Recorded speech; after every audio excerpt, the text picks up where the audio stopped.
Hi hello ನಮಸ್ಕಾರ ಎಲ್ಲರೂ ಹೇಗಿದ್ದೀರಾ? ಐ ಹೋಪ್ ಎಲ್ಲರೂ ಚೆನ್ನಾಗಿದ್ದೀರಾ ಅಂತ ಭಾವಿಸ್ತೀನಿ. ಊಟಕ್ಕೆ ಉಪ್ಪಿನಕಾಯಿ ಎಷ್ಟು ರುಚಿ ಅಂತ ನಿಮಗೆಲ್ರಿಗೂ ಗೊತ್ತು. ಅದೇ ರೀತಿಯಾಗಿ ಇವತ್ತಿನ ಒಂದು ವಿಡಿಯೋದಲ್ಲಿ ವರ್ಷಕ್ಕೆ ಬೇಕಾಗುವಷ್ಟು ಉಪ್ಪಿನಕಾಯಿನ ನಾನು ಮಾವಿನಕಾಯಿ ಉಪ್ಪಿನಕಾಯಿನ ಹಾಕ್ತಿದ್ದೀನಿ. ಈ ಒಂದು ಉಪ್ಪಿನಕಾಯಿನ ಯಾವ ರೀತಿಯಾಗಿ ಮಾಡಬೇಕು ಅನ್ನೋದನ್ನು ಅಮ್ಮ ನನಗೆ ಹೇಳ್ಕೊಟ್ಟಿದ್ರು. ಆ ಒಂದು ಮೆಥಡಲ್ಲಿ ಇವತ್ತಿನ ಒಂದು ವಿಡಿಯೋದಲ್ಲಿ ಮಾವಿನಕಾಯಿ ಉಪ್ಪಿನಕಾಯಿ ಮಾಡೋದನ್ನು ಹೇಗೆ, ವರ್ಷಕ್ಕೆ ಬೇಕಾಗುವಷ್ಟು ಮಾವಿನಕಾಯಿನ ನಾನು 150 ಮಾವಿನಕಾಯಿನ ತೊಗೊಂಡಿದ್ದೀನಿ.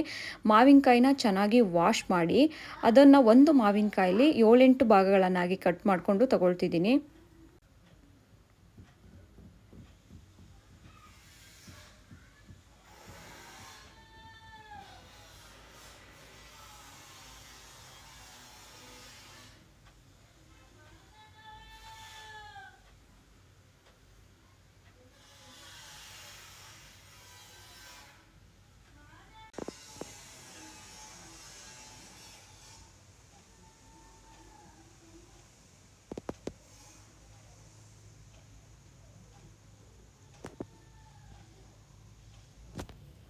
ನೋಡಿದ್ರಲ್ಲ, 150 ಮಾವಿನಕಾಯಿನ ಚೆನ್ನಾಗಿ ಕಟ್ ಮಾಡಿದ್ದೀವಿ.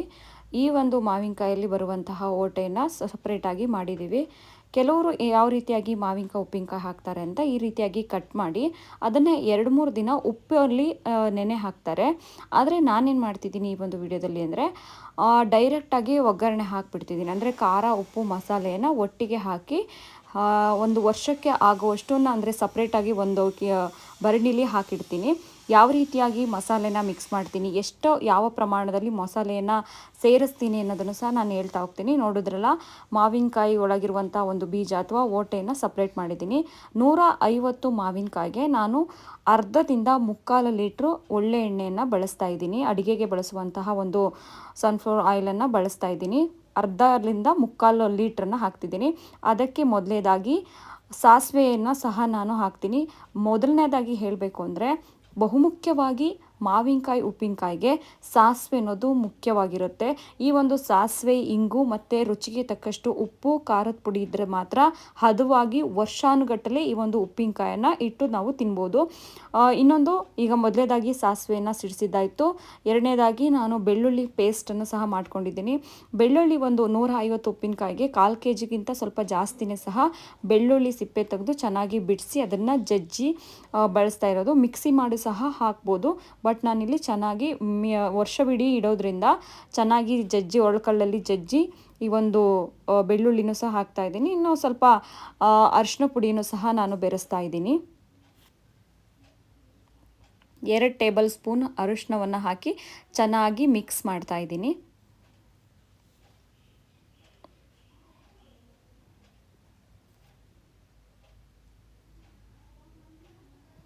ಬೆಳ್ಳುಳ್ಳಿ ಹಸಿ ವಾಸನೆ ಹೋಗೋ ತನಕ ಚೆನ್ನಾಗಿ ನಾವು ಕಂದಿಸ್ಬೇಕು. ಈಗ ನೋಡ್ತಿದ್ದೀರಲ್ಲ, ಅರ್ಧ kgಗಿಂತ ಹೆಚ್ಚು ಉಪ್ಪನ್ನು ತೊಗೊಳ್ತಾ ಇದ್ದೀನಿ. 150 ಮಾವಿನಕಾಯಿ, ಅಂದರೆ ಮಾವಿನಕಾಯಿ ಏನು ಉಪ್ಪಿನಕಾಯಿ ಹಾಕುವಂತಹ ಮಾವಿನಕಾಯಿ ಜೊತೆಗೆ ಅರ್ಧ kgಗಿಂತ ಹೆಚ್ಚು ಉಪ್ಪನ್ನು ತೊಗೊಂಡಿದ್ದೀನಿ. ಮೇಯ್ನಾಗಿ ಏನು ಸಾಸಿವೆಯನ್ನು ಸ್ವಲ್ಪ ಉಗುರು ಬೆಚ್ಚಗೆ ಹುರಿದು ಅದನ್ನು ಪುಡಿ ಮಾಡ್ಕೊಂಡು ತೊಗೊಳ್ತಿದ್ದೀನಿ. ಜೊತೆಗೆ ಇಂಗು ಮುಖ್ಯವಾಗಿ ಬೇಕೇ ಬೇಕು.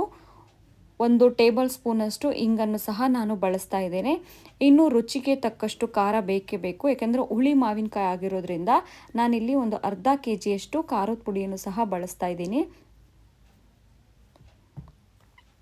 ಚೆನ್ನಾಗಿ ಕಲಿಸ್ತಾ ಇದ್ದೀನಿ, ಯಾಕಂದರೆ ಚೆನ್ನಾಗಿ ಹದವಾಗಿ ಖಾರ, ಉಪ್ಪು ಮತ್ತು ಸಾಸಿವೆ ಇರ್ಬೋದು, ಬೆಳ್ಳುಳ್ಳಿ ಇರ್ಬೋದು ಚೆನ್ನಾಗಿ ಮಿಕ್ಸ್ ಆಗಬೇಕು. ಮಿಕ್ಸ್ ಆದರೆ ಮಾತ್ರ ನಾವು ವರ್ಷವಿಡೀ ಈ ಒಂದು ಉಪ್ಪಿನಕಾಯಿನ ಚೆನ್ನಾಗಿ ವರ್ಷವಿಡೀ ಬಳಸ್ಕೋಬೋದು. ಚೆನ್ನಾಗಿ ಮಿಕ್ಸ್ ಮಾಡಿದ ನಂತರ ಅದು ಸ್ವಲ್ಪ ತಣ್ಣಗಾಗಲಿಕ್ಕೂ ಸಹ ಬಿಡಬೇಕು. ಈಗ ತಣ್ಣಗಾಗಿದೆ.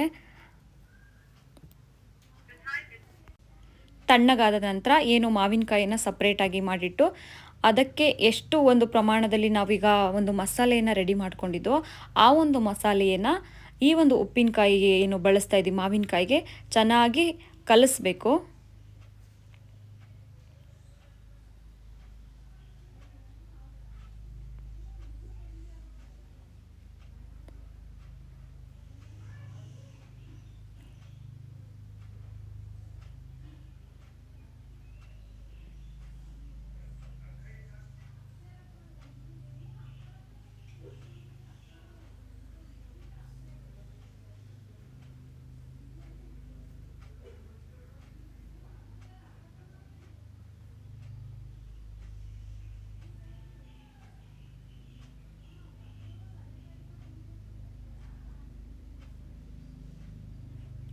ನೋಡಿದ್ರಲ್ಲ ವೀಕ್ಷಕರೇ, ಯಾವ ರೀತಿಯಾಗಿ ಮಸಾಲೆ ಮಾವಿನಕಾಯಿಗೆ ಚೆನ್ನಾಗಿ ಹತ್ತಿದೆ ಅನ್ನೋದನ್ನು.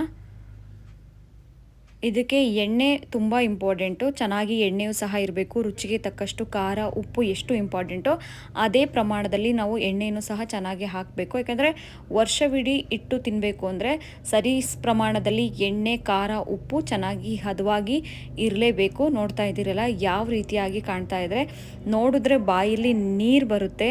ಮಾವಿನಕಾಯಿ ಉಪ್ಪಿನಕಾಯಿ ಅಂದರೆ ನನಗಂತೂ ತುಂಬ ಅಂದರೆ ತುಂಬ ಇಷ್ಟ. ನಾನು ವರ್ಷಕ್ಕೆ ಆಗುವಂತಹ ಒಂದು ಮಾವಿನಕಾಯಿ ಉಪ್ಪಿನಕಾಯನ್ನು ಒಂದೇ ಬಾರಿಗೆ ಹಾಕ್ಕೊಳ್ತೀನಿ. ಇದು ಅಮ್ಮ ಹೇಳಿಕೊಟ್ಟಂತಹ ರುಚಿಕರವಾದಂತಹ ಮಾವಿನಕಾಯಿ ಉಪ್ಪಿನಕಾಯಿ ರೆಸಿಪಿ. ಈ ಒಂದು ವಿಡಿಯೋ ಇಷ್ಟ ಆಗಿದ್ದರೆ ಲೈಕ್ ಮಾಡಿ, ಶೇರ್ ಮಾಡಿ. ಮತ್ತೆ ಸಿಗೋಣ. ಧನ್ಯವಾದ.